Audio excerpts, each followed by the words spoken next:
Okay, so we're going to look at integration. So you should have just seen the input slide that told you that integration is the reverse process of differentiation. So you also saw these two bullet points. So if dy by dx is equal to x to the power of n, so that means if we've differentiated y to get x to the power of n, then y must have been equal to 1 over n plus 1 times by x to the power of n plus 1 plus c, where c is any number, and n is not equal to -1. We've also been given it in function notation, so f dash of x, that means f differentiated. If f differentiated is equal to x to the power of n, then f of x is equal to 1 over n plus 1 multiplied by x to the power of n plus 1 plus c. Again, c is that constant that could be any number, and n is not equal to -1. So all of this notation looks slightly confusing. However, if we look at some examples, you'll be able to see that it's really not that difficult of a process. So this example here says find y for a, where dy by dx is equal to x to the power of 4. So if we are finding y, then we are going to integrate what we have differentiated. So y has been differentiated to get x to the power of 4. We want to find out what y was equal to before it was differentiated. So we're going to integrate x to the power of 4. So here we're going to say y equals, now we've got x to the power of 4, so n must equal 4. So y must equal 1 over n plus 1 will be 4 plus 1. And we're going to multiply it by x to the power of n plus 1. So 4 plus 1 plus c. Now 4 plus 1 is 5, so y is equal to 1/5 of x to the power of 5 plus c. Now a lot of people will remember this process correctly of 1 over n plus 1 times by x to the power of n plus 1, and then forget that plus c. It's really important that you remember to do that, okay? We can check that this is true by then differentiating this function of y. So if we now do dy by dx, we're going to do 5 multiplied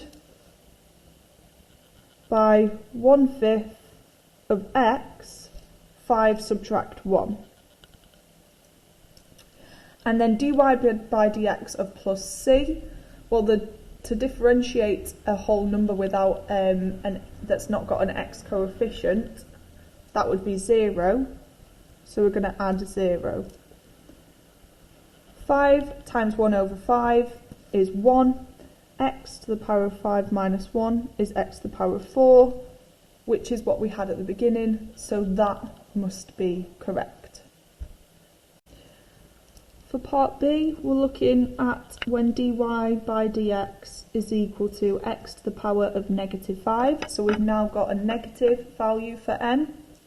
So y is going to be equal to 1 over n, which is -5, plus 1, multiplied by x to the power of n, which is -5, plus 1, and remember we're adding that constant c. So this is equal to 1 over -4, x to the power of -4, plus c, and we can just rewrite that as -1/4 multiplied by x to the power of -4 plus c. If you want to try this process here to check if your answer is correct, then feel free to do so. We're now going to look at some examples that use function notation.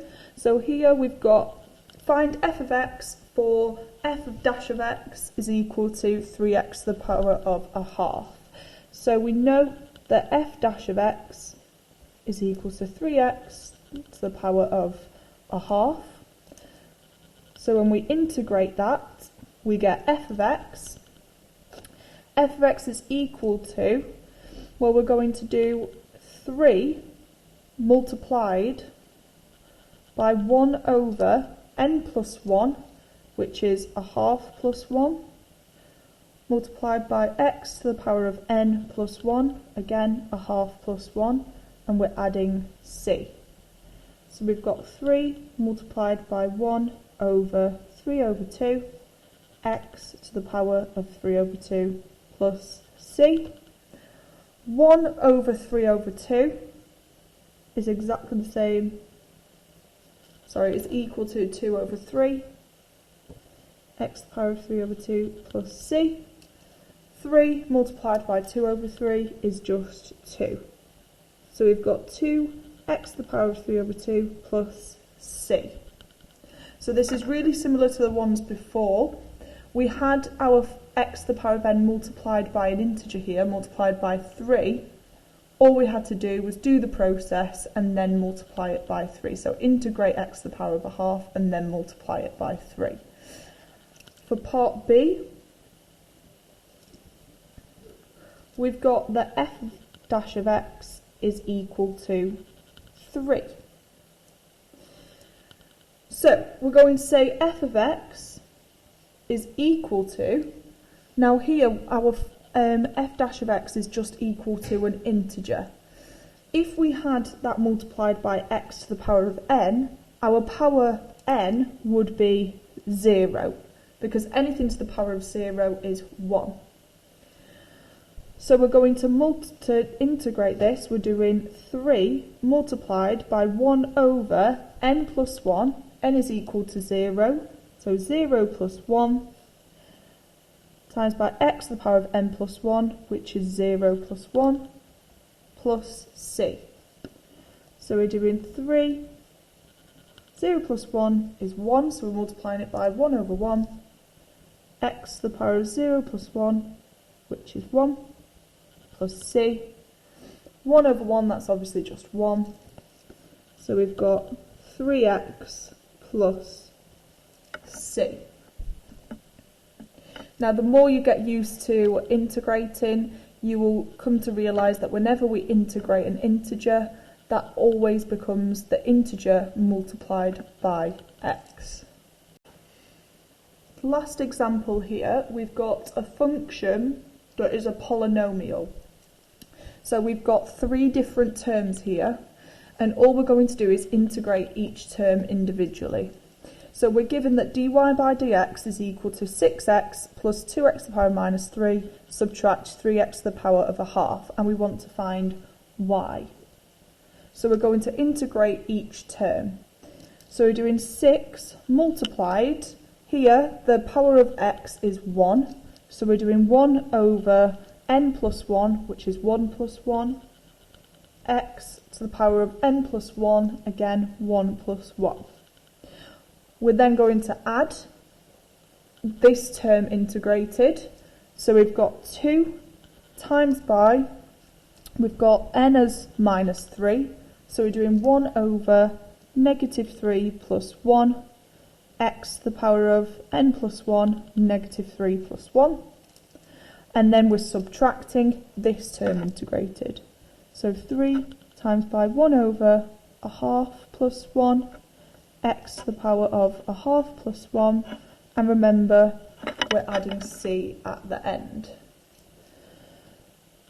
So 6 multiplied by 1 over 1 plus 1, that is the same as 6 multiplied by a half to the power of x plus times by x to the power of 1 plus 1, which is 2. And we're adding 2 multiplied by 1 over negative 2, x to the power of negative 2, subtract 3 multiplied by 1 over 3 over 2, times by x to the power of 3 over 2, plus c. 6 times a half, that is 3, so we've got 3x squared here. 2 multiplied by negative a half is equal to negative 1, so we've got negative x to the power of negative 2. 3 times by 1 over 3 over 2 is the same as 3 multiplied by 2 over 3, and we've got x to the power of 3 over 2, and we're adding c. So we have 3x squared subtract x to the power of negative 2. Negative 3 times by 2 over 3 is negative 2. X to the power of 3 over 2 plus c.